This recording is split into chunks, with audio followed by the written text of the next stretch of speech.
Thank you very much, dear participants. Yeah. Yeah. Thank you very much for coming. We have Foreign Minister of Pakistan, Mr. Bilawal Bhutto-Zardari here speaking to you. I will quickly give the floor to the Foreign Minister, and over to you, Mr. Foreign Minister. Can I have a pen, Mike? Yeah.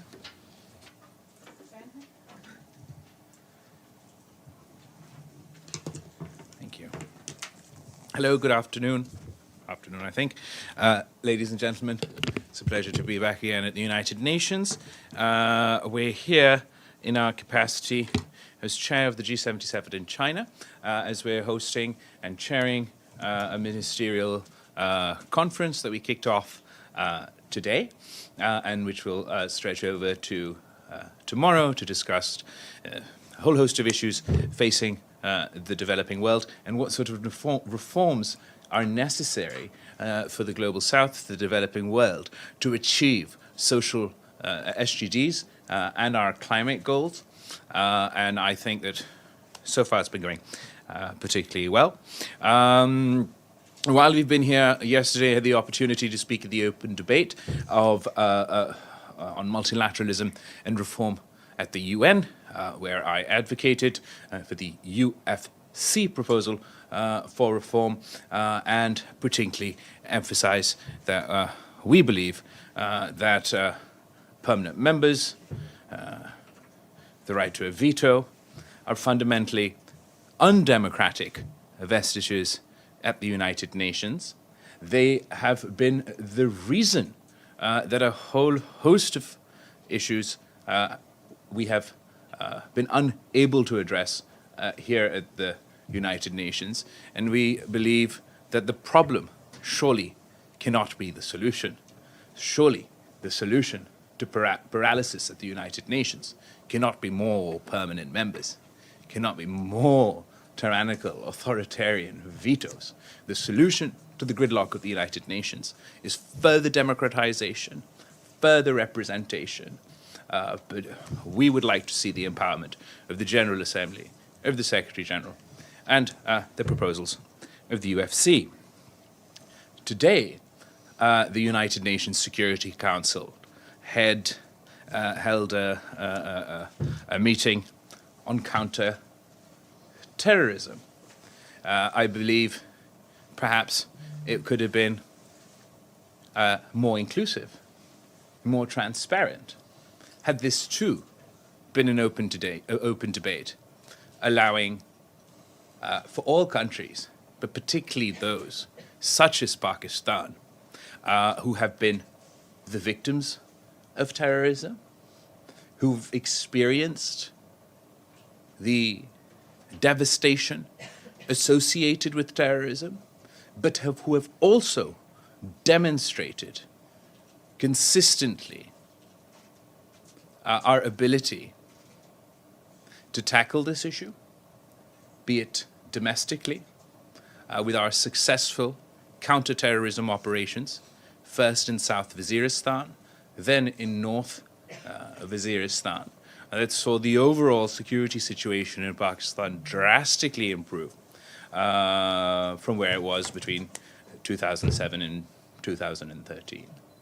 When we very recently completed not one, but two action plans of the FATF, anti-money laundering action plan and the counter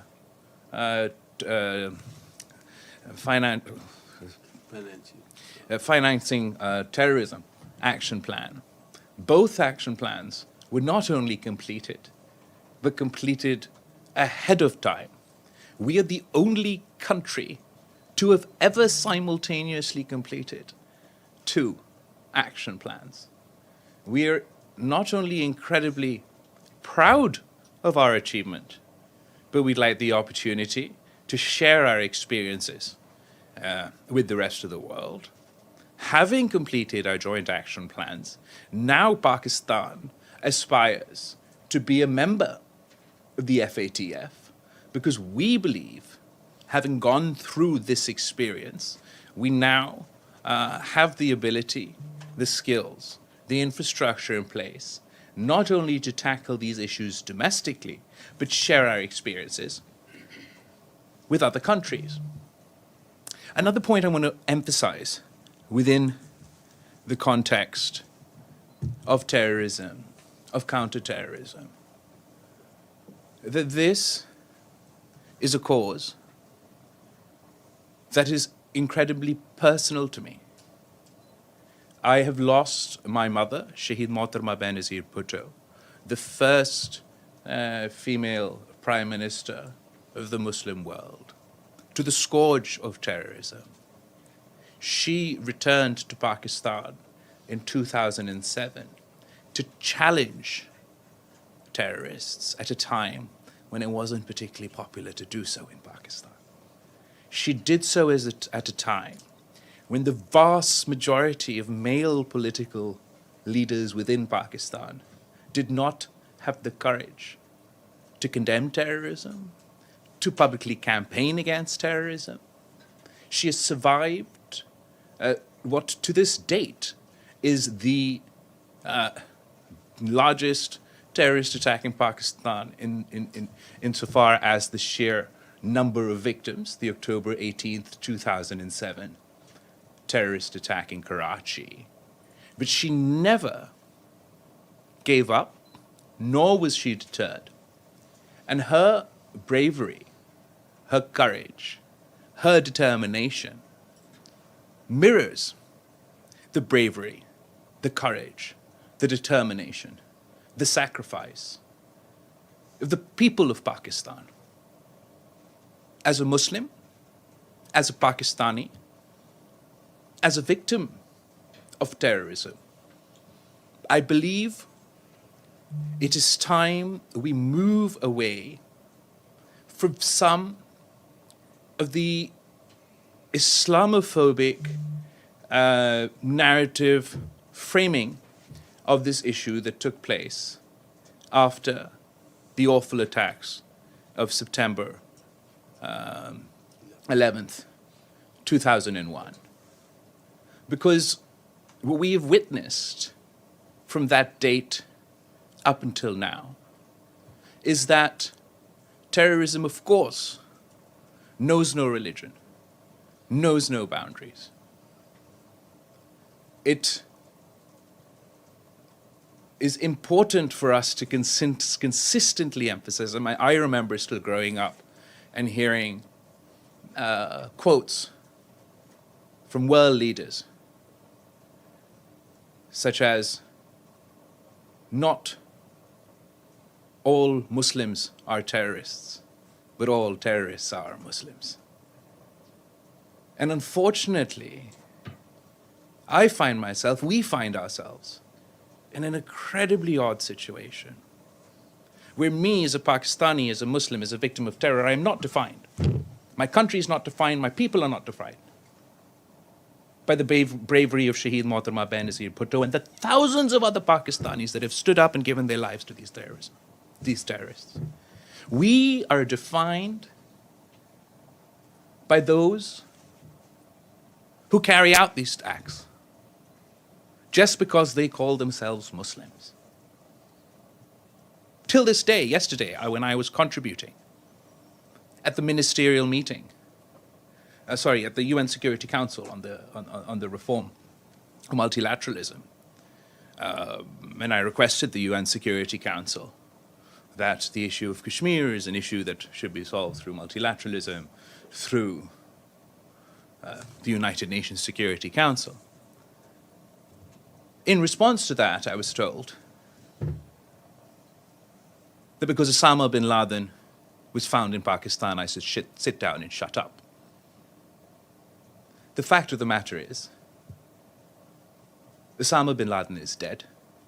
He was never a Pakistani, and he does not define the people of Pakistan. He does not define the Muslim world. It is Shaheed Mohtarma Benazir Bhutto and countless other leaders and people across the Muslim world who have stood up to these terrorists. If you look at the data, more Muslims have been killed in terrorist attacks from 2001 up until 2022, just in sheer quantum of victims. So we demand to be recognized as the victims, not the perpetrators of terror. For us to all to own the principle, which I believe was also in some of the language put out today from the UN Security Council, that terrorism truly has no race, has no religion.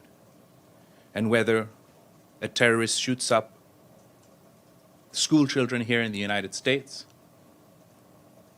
conducts a suicide attack in Pakistan, attacks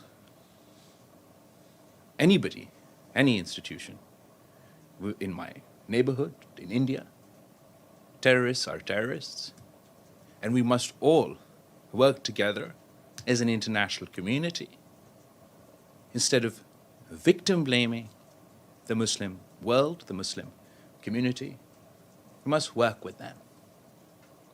Before I arrived here in the United States, at the United Nations, the Interior Ministry of Pakistan shared a dossier about the 2021? Yes, terrorist attack in Johor town of Lahore. Our law enforcement agencies have conducted a thorough investigation, and in addition to those who perpetrated the attack, we believe that those who backed the attack, those that financed the attack, those that orchestrated the attack are still at large. These facilitators, financiers, perpetrators belong to my neighboring country of India. This dossier has been shared with members of the General Assembly and the Security Council, or just the Security? The members of the Security Council. Thank you. I urge the international community to help Pakistan in combating, because we can go after the people within our own territory who perpetuate the attack, but it's incredibly difficult to go after those that back, that support, that finance, that facilitate such attacks without the support of the international community. In particular, we have requested for the listing of 4 or 5 individuals, 4 or 5? 4 individuals who are associated with this attack. Unfortunately, our neighboring country has thus far been successful in thwarting our attempts at listing these individuals. We believe that the various shades, various groups that conduct terrorist activities within Pakistan, unfortunately, a significant portion of these groups are facilitated, financed, backed, and supported by a country in our neighborhood, particularly those terrorist organizations that target Pakistan's economic engagement with with China in the form of the One Belt, One Road initiatives.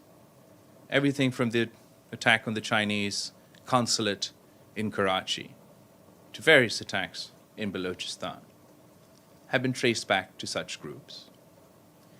The former Indian Prime Minister, Mr. Vajpayee, at Sharm el-Sheikh, admitted to India's involvement supporting such groups within the context of Balochistan.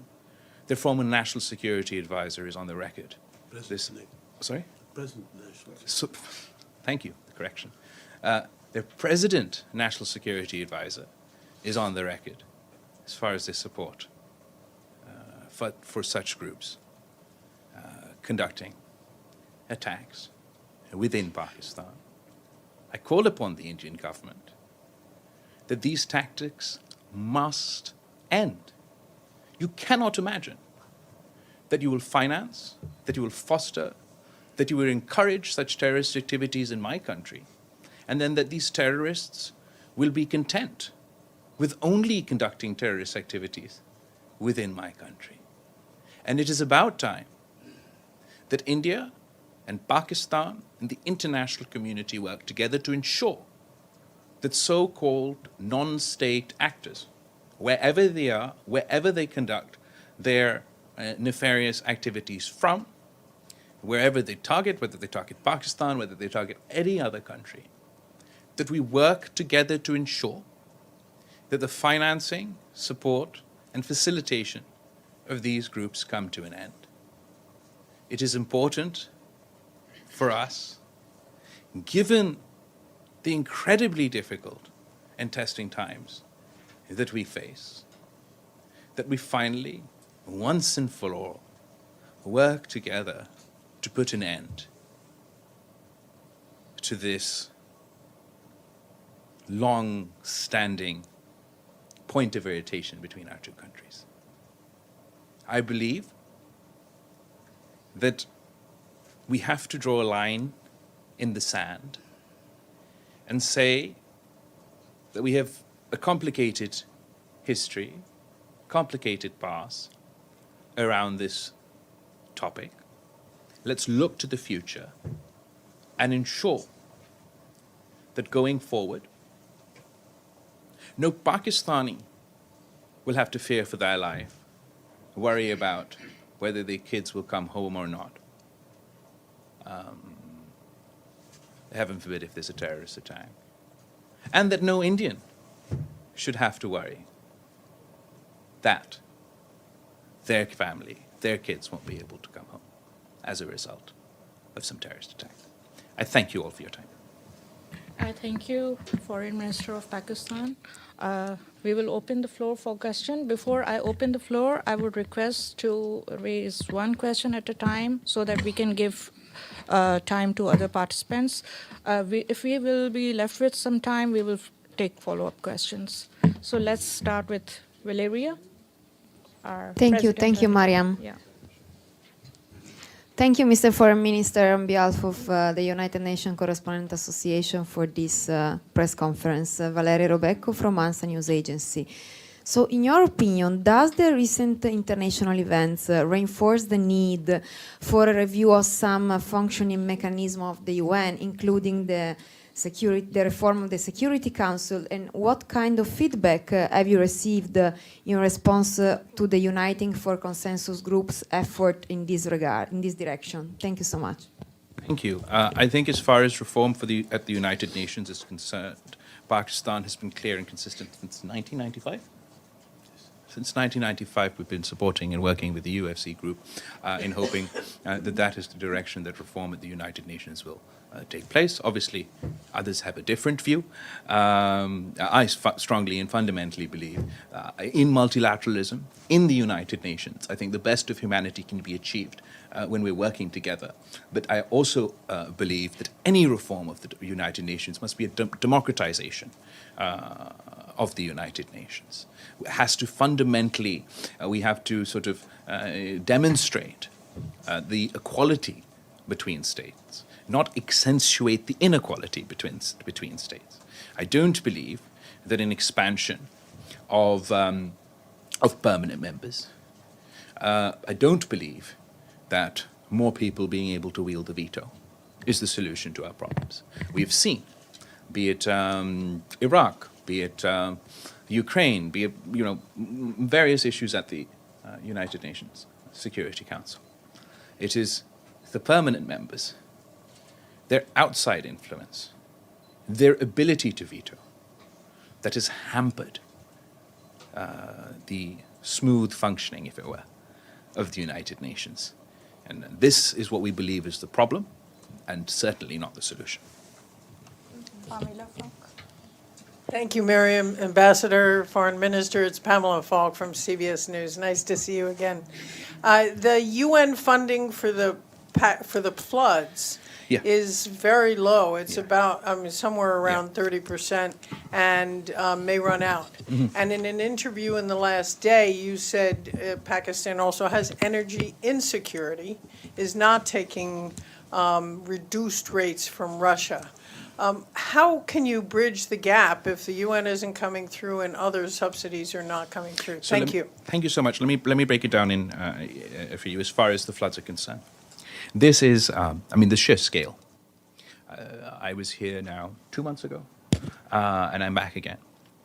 At that time, a third of the country was underwater, but today, still parts of my country are underwater.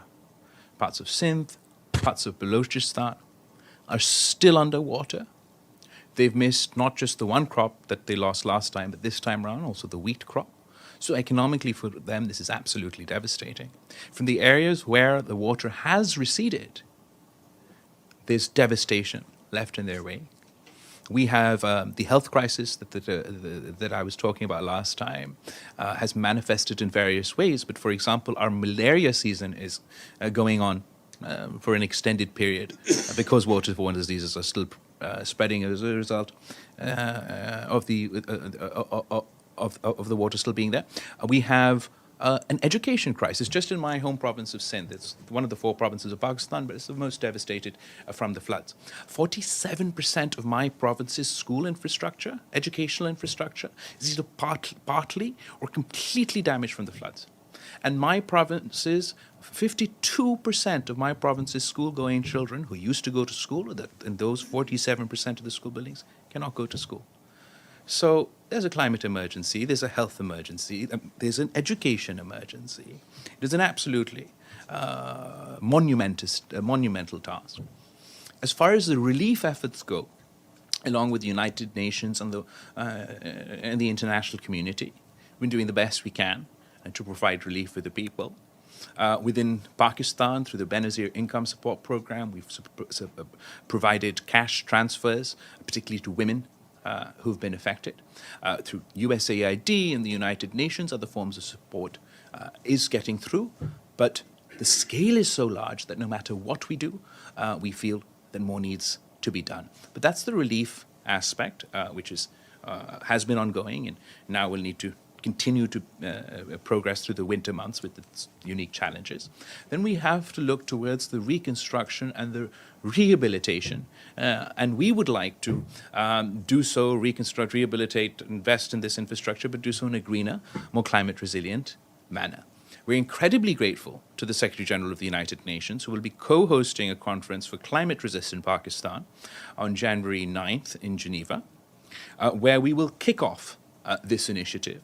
It'll be the start, not the end, of our ambition to rebuild a climate-resilient Pakistan. The scale of the damages, just to summarize for you finally, has been estimated at $30 billion, about 10% of our GDP. A conservative estimate is $16 billion are necessary for the reconstruction and rehabilitation.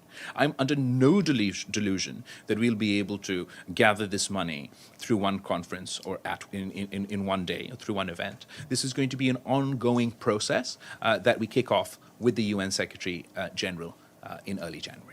And on the energy? So on energy, so as part of a flood reconstruction rehabilitation, we are looking to for a catalyst for it to play as a catalyst for our green energy transition, and hopefully not only with the international community but also with the public sector, private partnerships, private sector, to work on green energy, on solar energy, on wind energy within Pakistan.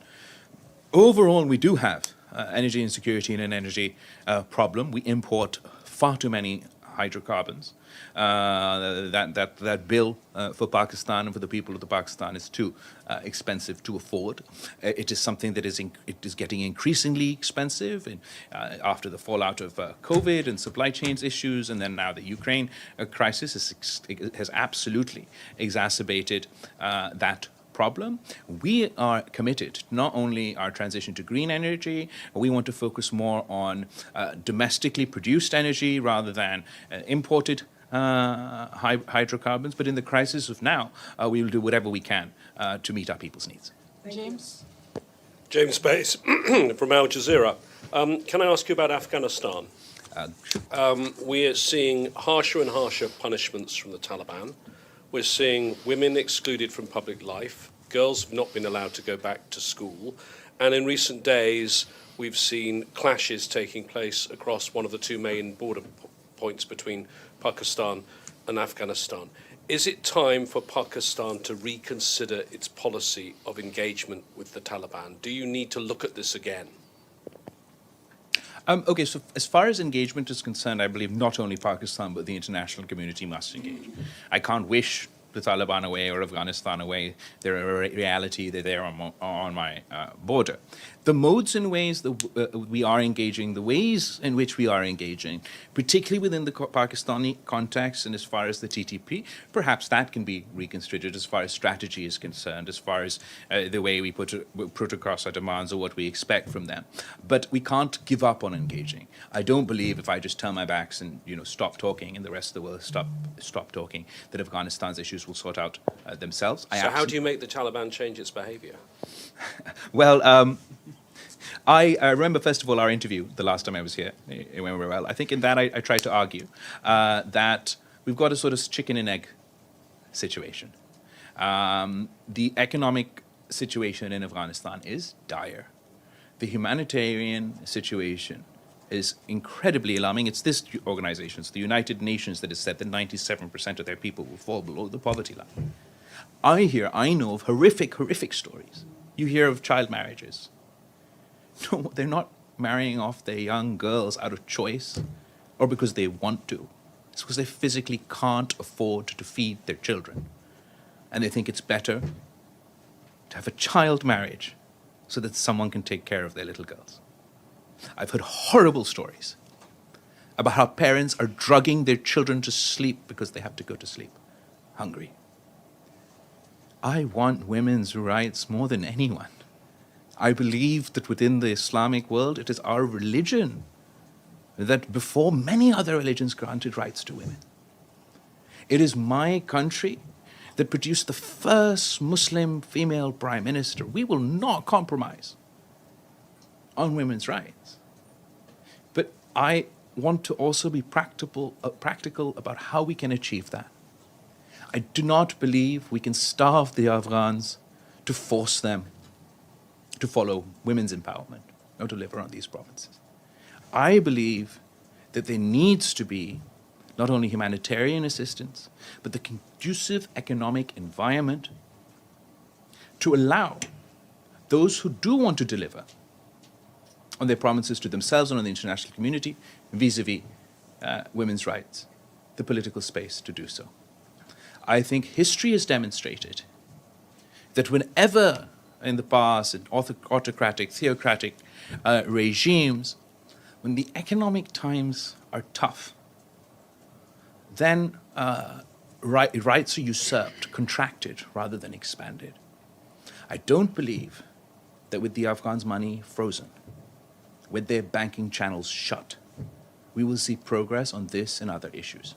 In my conversations, well, not my conversations, but conversations that happen with the government, the interim government of Afghanistan or their representatives, we do emphasize on the need for them to deliver, on not my promise or your promise, on their promise to the international community, which includes inclusiveness, rights to women and girls, particularly in the education context, ensuring that their country, their soil is not used to perpetuate terrorism.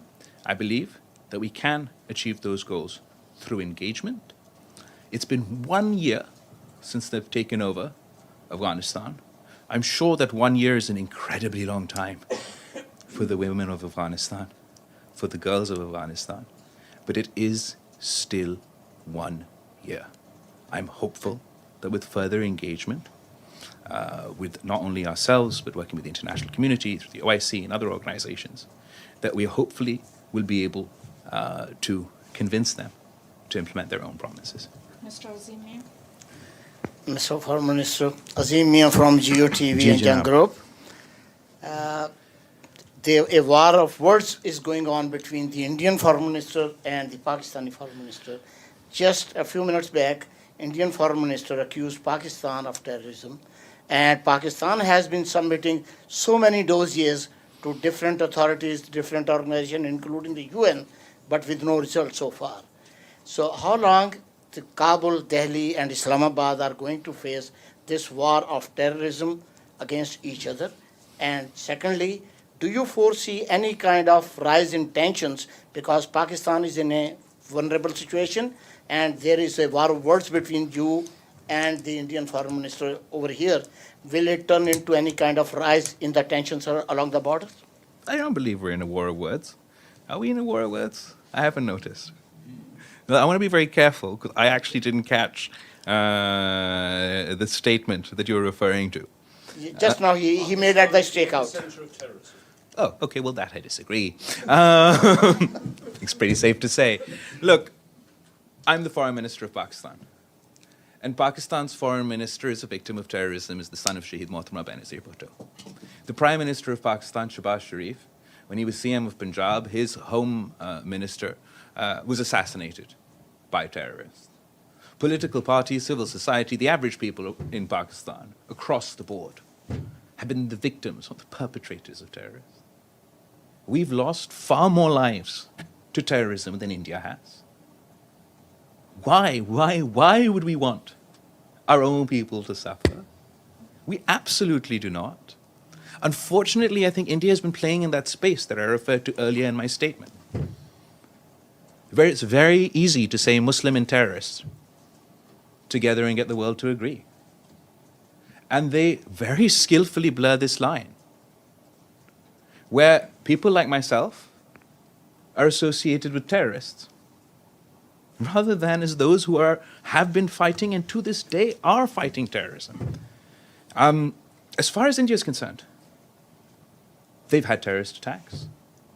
They too should not have had to experience terrorist attacks. Whatever cooperation they need, we've offered in the past, we can, would like to continue to offer in the future. But they continuously perpetuate this philosophy. And it's not just for Pakistan, it's for the Muslims in India. We're terrorists whether we're Muslims in Pakistan, and we're terrorists whether we're Muslims in India. I'd like to remind the Honorable Foreign Minister or the Minister for External Affairs of India that Osama bin Laden is dead, but the butcher of Gujarat lives. And he is the Prime Minister of India. He was banned from entering this country until he became Prime Minister. This is the Prime Minister of the RSS and the Foreign Minister of the RSS. What is the RSS? The RSS draws its inspiration from Hitler's SS. The RSS, I saw yesterday that the Foreign Minister of India was with the UN Secretary General inaugurating a statue of Gandhi. But if the Foreign Minister of India was being honest, then he knows as well as I that the RSS does not believe in Gandhi, in the ideology of Gandhi, in the manifesto of Gandhi. They do not see this individual as the founder of India. They hero worship the terrorist that assassinated Gandhi. Within India, who perpetuates terrorism? Is it Pakistan? Ask the people of Gujarat. They will say it's their Prime Minister. Ask the people of Kashmir. They will say the butcher of Gujarat is now the butcher of Kashmir. And I'm not talking about some imaginary past. I'm talking about today.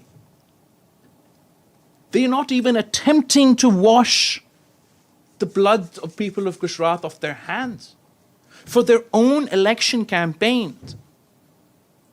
They have pardoned. Prime Minister Modi and his government have used their authority to pardon the men who perpetrated rape against Muslims in Gujarat, who conducted the gang rape of women in Gujarat. Those rapists, those terrorists were freed, were pardoned. for the Prime Minister of India.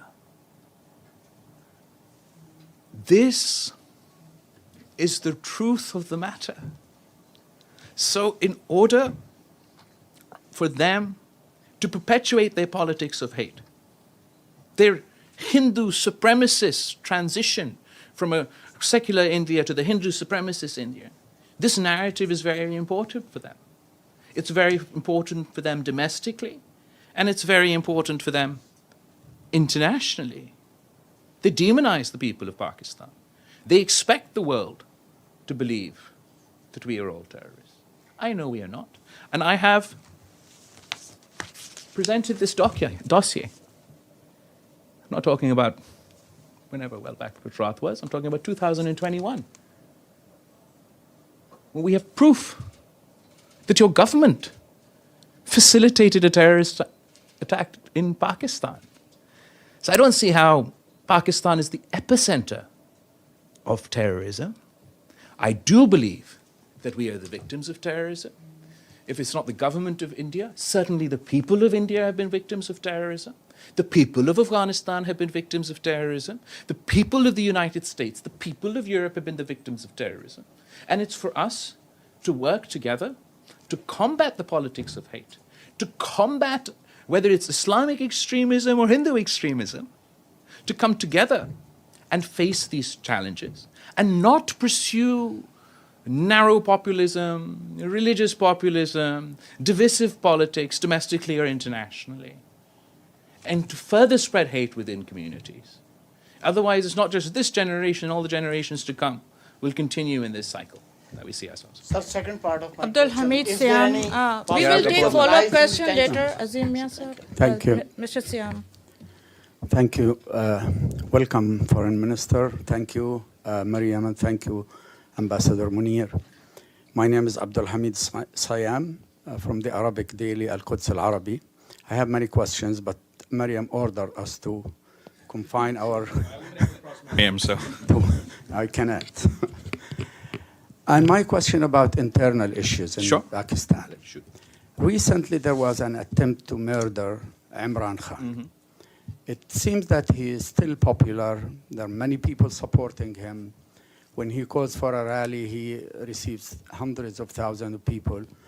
So how do you explain what happened?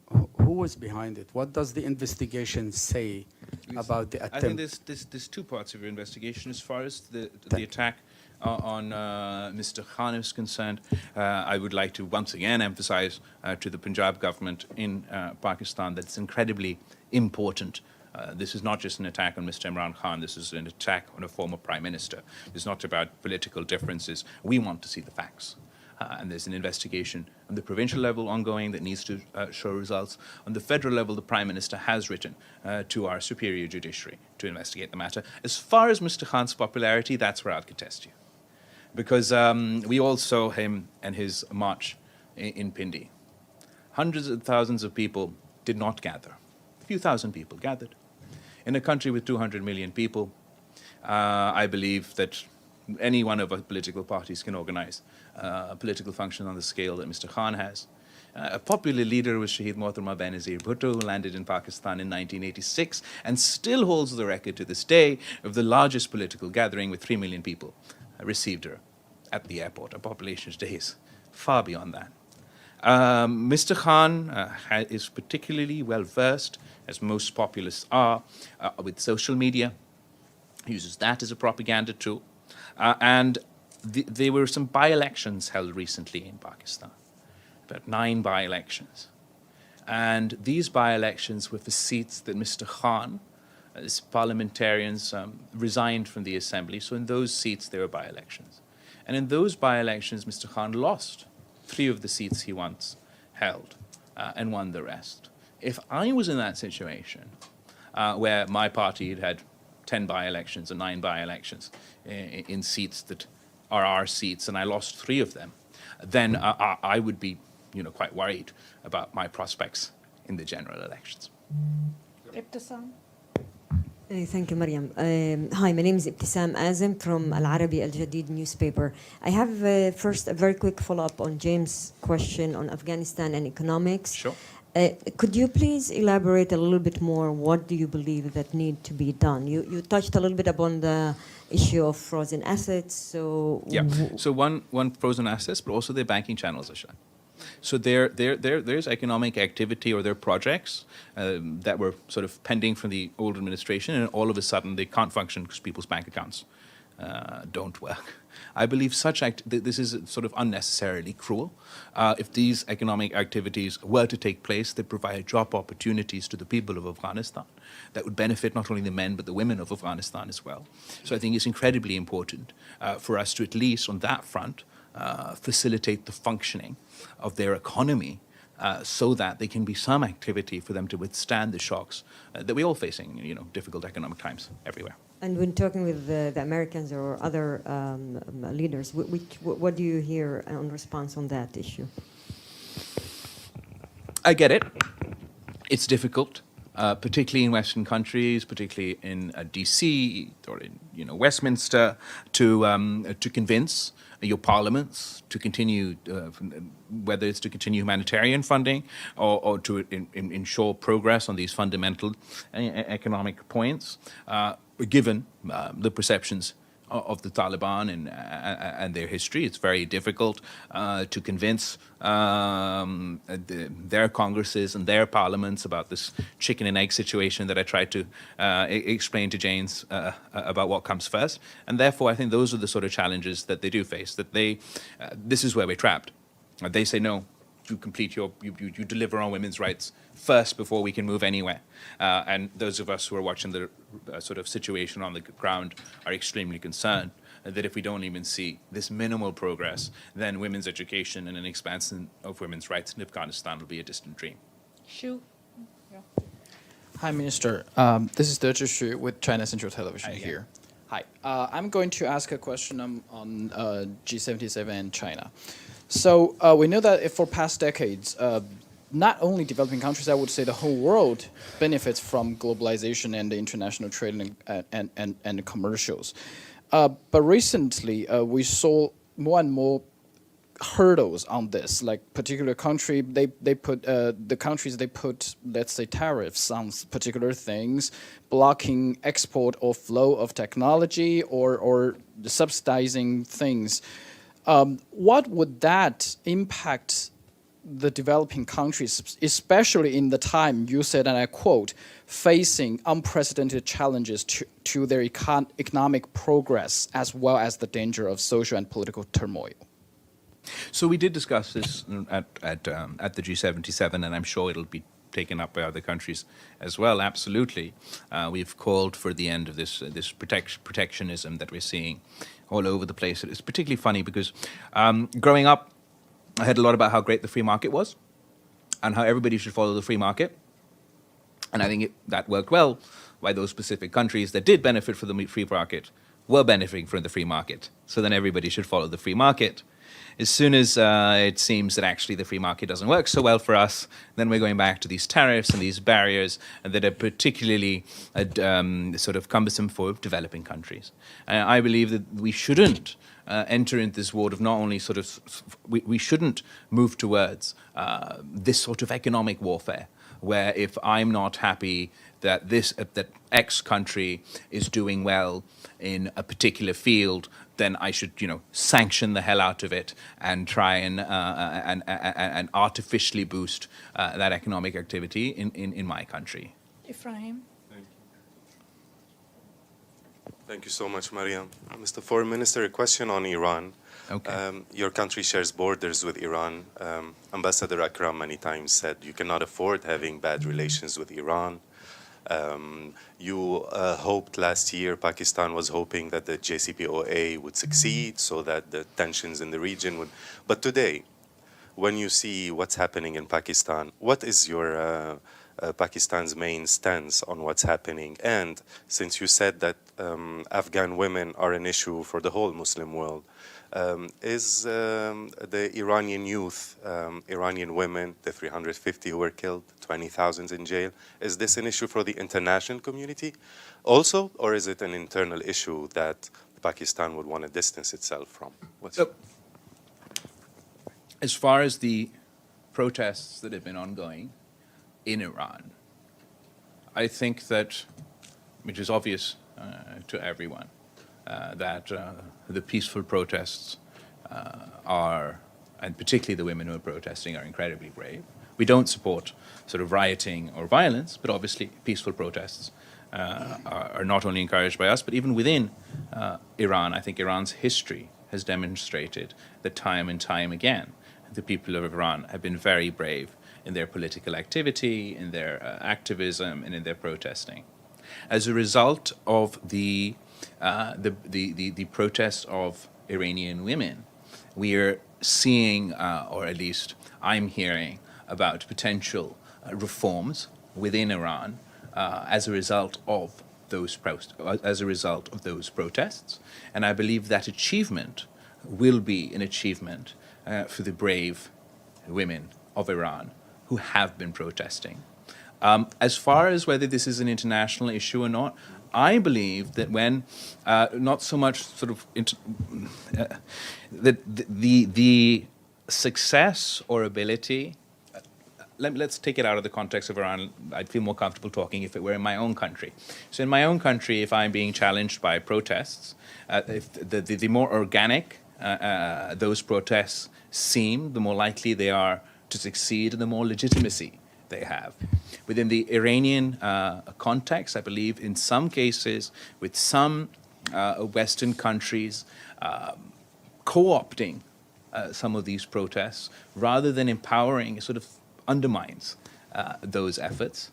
So that is just the sort of the differential that I would say, that the women of Iran can protest themselves, can achieve an enhancement of their rights themselves, and it'll be their achievement. Absolutely, women's rights and as a topic is something that we can discuss internationally and within the Muslim world. I believe some people sort of co-opt these protests for their own means, which undermines, unintentionally perhaps, their own legitimacy.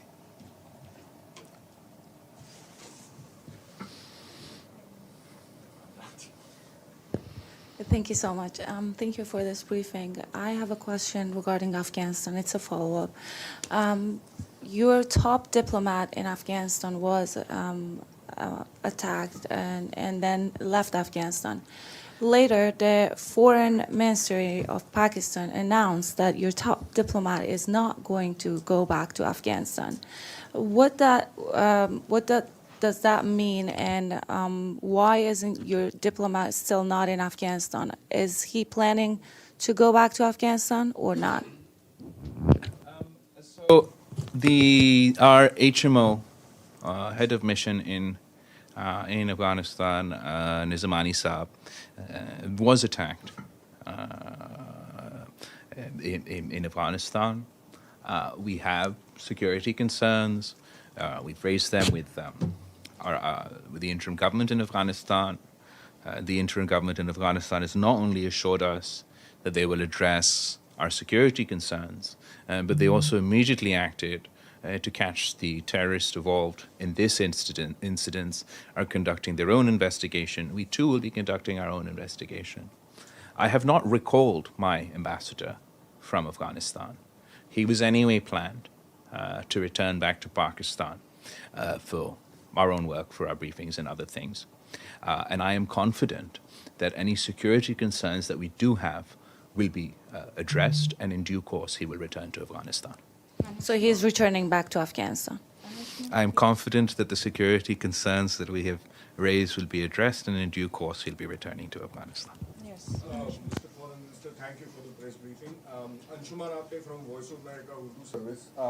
My question is, since the new government took over in Pakistan, have you seen any improvement in US-Pakistan relations? And if you could cite some examples of that improvement. Secondly, while importing oil from Russia, will you abide by the price cap? As far as relations, foreign policy relations with the U.S. or across the board, upon coming to office, I found, unfortunately, that Pakistan's diplomatic relations with old friends, with new friends, with neighbors were fraught for a whole host of reasons. We have consistently and very aggressively over the past 6 to 7 months, heightened our engagement not only with the United States but all our neighbors, our partners that we have diplomatic relations with, in attempts to bridge that gap. One of the places where we've seen a significant improvement would be between Pakistan-US relations. This is reflected not only in the increased number of high-level contacts, both bilateral visits over here and the various delegations that have come from the United States to Pakistan. I'm particularly happy to report that an old gripe of Pakistan was and has been that Pakistan-US relations have been hyphenated. In the past, we were AFPAC, or the various forms of our hyphenated relationship. Now, after my last trip and interaction with Secretary Blinken, we both announced that we are officially dehyphenated, or if we are to be hyphenated, then we are PAC-US rather than anything else. And I think that's, it might seem small, but it is a long-standing ambition of ours. And let me contextualize that for you. For example, if you look at PAC-US relations since 2001, say 99% of it is dominated by counterterrorism, war on terrorism, extremism.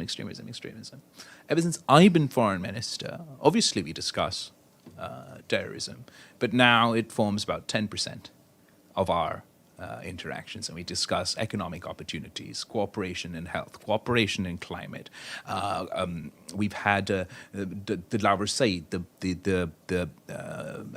he works at the State Department, is in charge of business, on an extensive tour of Pakistan looking for economic opportunities for both sides. DFC, so many people who've come over. So I think it's a positive trajectory, and we'd like this sort of relationship based on mutual respect that engages in a whole host of issues. And I think that's the best place for US-Pakistan relations to be. I cannot pretend that overnight we'll address all issues, but there has been significant progress, and I look forward to working with my counterparts here in the future. Nasir? We can take follow-up question later, and then Nasir.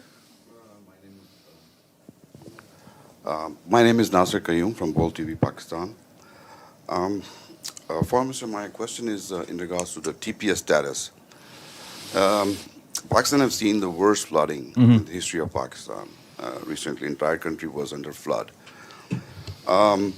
The senator from the New York, Jiliband, and Congressman Clark, have written the letter to the U.S. administration to give the status of TPS status to Pakistan, temporary protected status, which not only can help Pakistan, immigrants in Pakistan, but the economic crunch which Pakistan is facing, we can have a little bit of relief from the temporary protected status. But I've been asking this question from the embassy in our embassy in Washington, D.C., but I'm not getting any answer on the TPS status. Can you just elaborate, Mr. Munir Akram? Sure. So first of all, I'm very grateful to the United States. They've made a whole host of accommodations to the people of Pakistan post-floods, whether it's sort of money, their documents. Actually, it was reported on Voice of America. I'll send you the clip and the details later. I don't have them with me. I don't remember them off the top of my head, but there's a whole host of facilities that are available to Pakistanis in the United States as a result of the floods. As far as the TPS status is concerned, that we haven't, that I haven't got anything for you on. But I will get you the details of what has been provided so far, and once I know more about TPS, I can share that. They just need a letter from the government of Pakistan.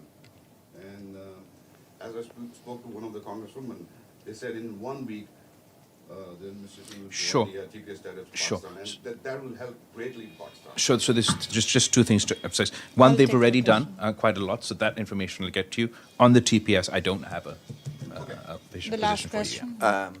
Thank you, Minister, for this press conference. Stefano Vaccara, Voce di New York. My question is, we are here at the United Nations, is about the charter. I mean, Pakistan didn't support the resolution that was presented at the General Assembly about the invasion of Ukraine.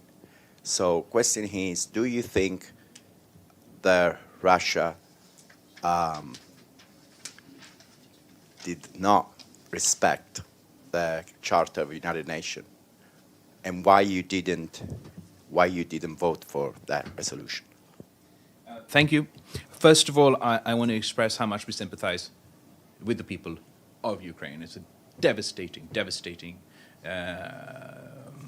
environment over there, where the people are experiencing violence and a whole host of consequences. And what's happening in Ukraine isn't staying in Ukraine. Unfortunately, as a result of this conflict and the war, and as a result of the associated sanctions, we've seen difficult economic times, difficult economic consequences for the people of Europe, for the people of America, for the people of Pakistan. The price of gas has gone up, food security issues. We used to import a lot of our wheat from Ukraine.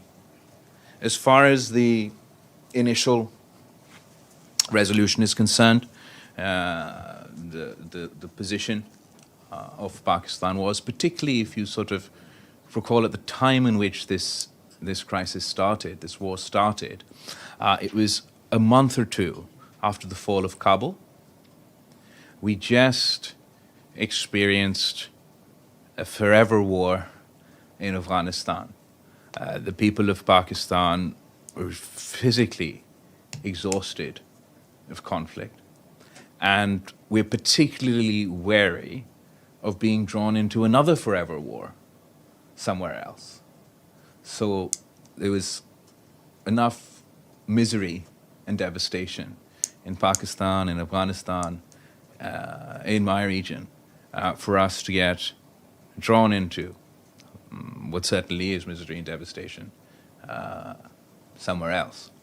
As far as the UN Charter, as far as international law, as far as UN Security Council resolutions and their implementation, Pakistan has time and time again emphasized that we support the United Nations and international law and all that comes with it. But we also note that unfortunately we are in a situation where you get to pick and choose, and where international law suddenly becomes binding between Ukraine and Russia. It's not so binding for the people of Palestine, for the people of Kashmir, the people of Iraq. I believe if this sort of hypocrisy was to end, it'd be easier for us to get the consensus on this issue.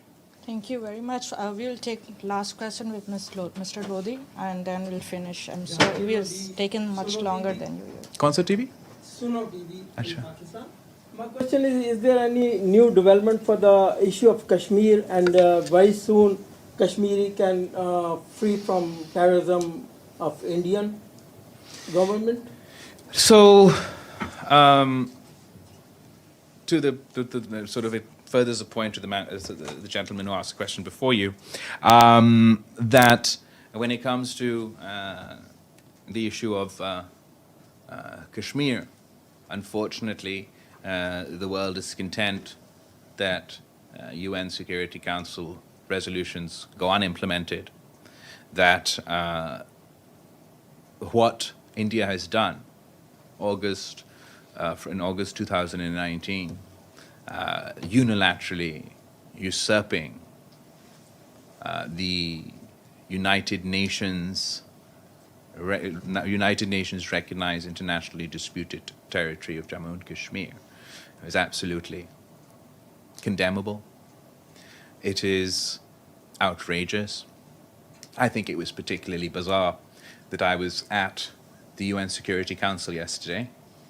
The Presidium is with India, the same India who's advocating for reform to multilateralism, but will not allow the UN Security Council resolutions on Kashmir to be implemented.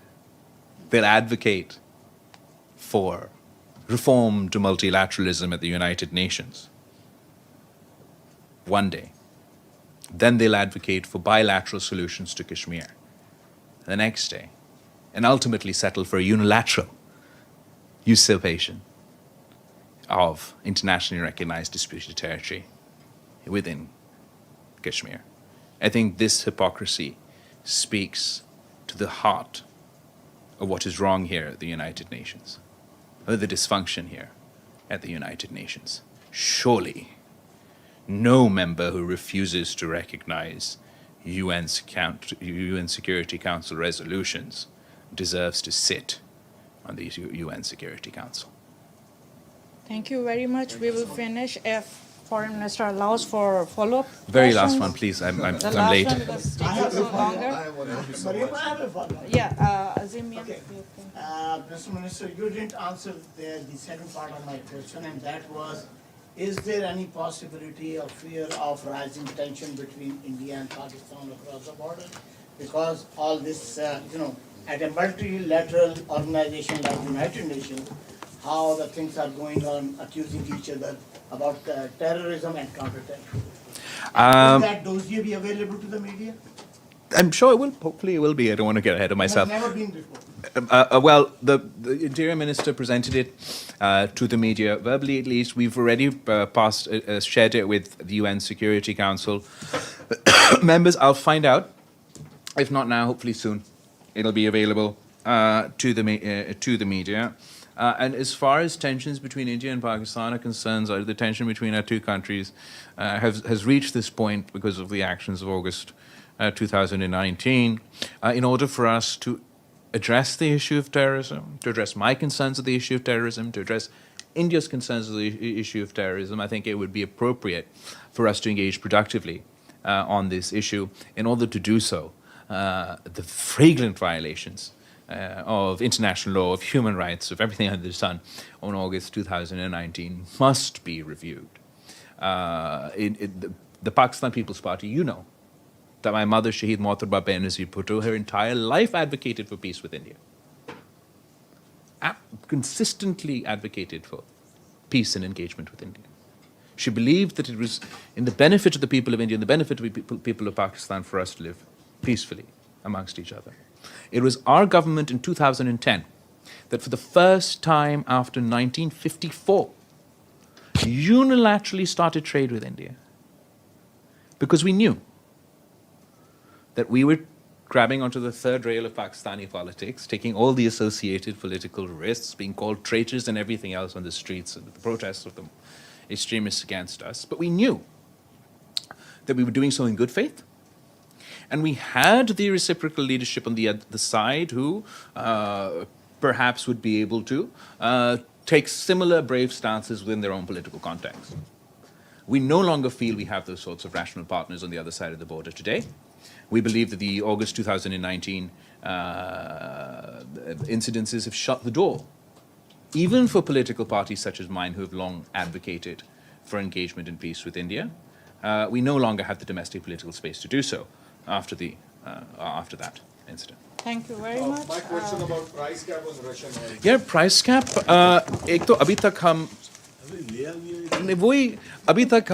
up until now we actually haven't received nor are we getting any oil from Russia. We are wheat का एक purchase हम कर रहे हैं. पाकिस्तान का जो infrastructure है वो रशियन तेल के लिए बना हुआ नहीं है. भारत का जो इंफ्रास्ट्रक्चर है वो रशियन तेल के लिए बना हुआ है. हाँ, हम इनके साथ इंगेज कर सकते हैं किसी मुस्तकबिल में ऐसा निज़ाम पैदा हो, मगर जल्दी ऐसे इम्कान नहीं है. And as far as discounted rates, no one is giving discounted rates for all the oil these days. That's just not a reality. It is true that we're actively pursuing ways and means to address the energy shortfalls and difficulties we're facing in Pakistan. After the conflict in Ukraine and with Russia, Europe relied on oil from Russia, not Pakistan.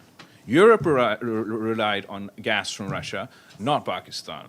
The places that we relied from, where we used to buy our resources from, now the Europeans and the Western world are going to them and crowding out that market for us. So it's an incredibly difficult situation, and I believe we must engage in whatever way we can to meet the needs of our people. But the concept of discounted Russian oil is a trakki bati.